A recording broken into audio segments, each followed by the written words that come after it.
Salam sejahtera. Dalam episod 1, saya tanya satu soalan. Siapa mahu bangkit sihat? Hari ini kita bincang satu realiti yang ramai tahu, tetapi jarang diakui secara terbuka. Realitinya begini. Ramai ada kebun sawit. Ramai ada tanah. Ramai ada tanah. Ramai ada pendapatan stabil. Tetapi tekanan darah tinggi, kencing manis, obesiti, kolesterol, masalah jantung. Bagaimana ini boleh berlaku? Bahagian 1. Realiti yang tidak selesa. Mari kita jujur. Komuniti pemilik tanah selalunya rajin bekerja, tahan lasak, berdisiplin dalam urus hasil. Tetapi dalam kesihatan, disiplin itu tidak dipindahkan. Kenapa? Kerana kita membezakan antara aset luar dan aset dalam. Aset luar dijaga, aset dalam diabaikan. Bahagian 2. 20-80 perhakiman. 80% jurang kesihatan datang daripada 20% salah faham. Apakah 20% itu? Pertama, menganggap kerja fizikal sudah cukup sihat. Kedua, menganggap mampu bayar rawatan adalah selamat. Ketiga, tidak nampak penyakit kronik sebagai risiko compound. Keempat, tidak ada budaya pencegahan. Kelima, tidak mengukur kesihatan seperti mengukur hasil kebun.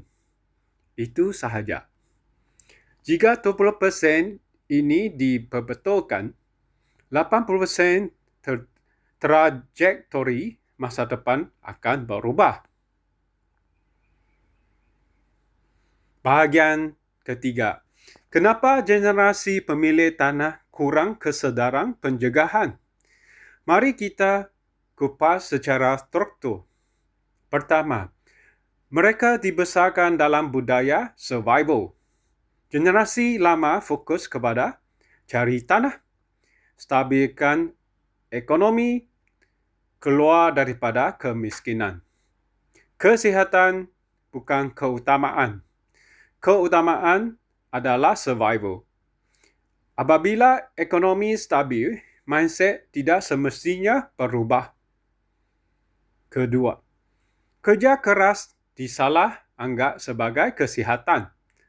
Ramai fikir, saya kerja kebun setiap hari, saya sihat. Kerja keras tidak sama dengan metabolisme sihat. Aktiviti fizikal tidak neutralize gula berlebihan. Ia tidak membetulkan tekanan kronik. Ia tidak membaiki pola tidur yang rosak. Kerja keras bukan kesihatan sistematik. Ketiga, wang memberi rasa kebal. Bila pendapatan stabil, datang satu ilusi. Kalau sakit, nanti boleh rawat. Tetapi penyakit kronik bukan kemalangan. Ia compound. Ia tidak berlaku tiba-tiba. Ia dibina perlahan-lahan.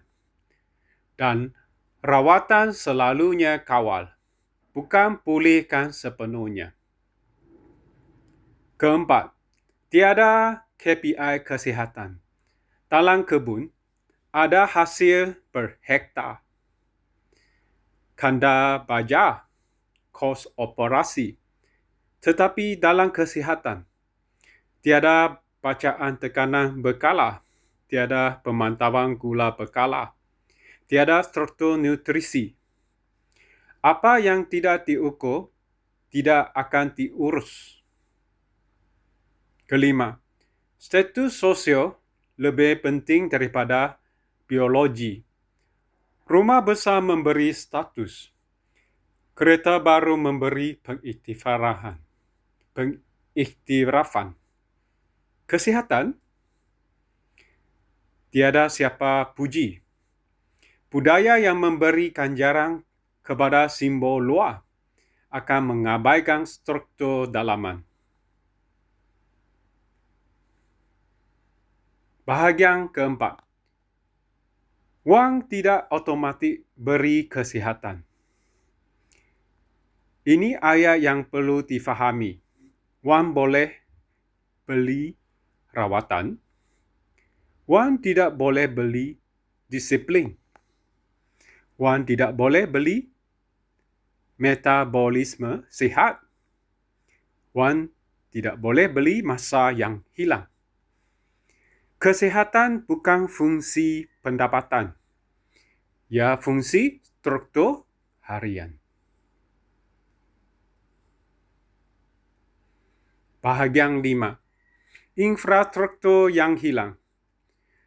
Jika kita boleh bina sistem untuk urus pekerja, urus baja, urus cash flow, kenapa kita tidak bina sistem untuk tidur, nutrisi, pemeriksaan berkala, penguraian gula, pengurusan tekanan? Jawapannya mudah. Kita tidak anggap badan sebagai aset. Sedangkan badan tanpa badan, semua aset lain tidak boleh diurus. Penutup kesedaran struktur. Mari saya simpulkan dengan satu ayat penting. Aset fizikal tidak sama aset dengan aset biologi. Tanah boleh berkembang walaupun badan lemah, tetapi badan lemah akan mengurangkan keupayaan mengurus tanah. Dan akhirnya, aset fizikal pun akan terjejas. Soalan untuk hari ini, jika anda ada 10 hektar tanah, tetapi badan anda hanya mampu bertahan 10 tahun lagi dalam keadaan tidak stabil, apakah strategi sebenar anda? Ini bukan isu wang. Ini isu perhakiman. Jumpa anda dalam episod ketiga. Kesihatan adalah infrastruktur, bukan produk. Salam sejahtera.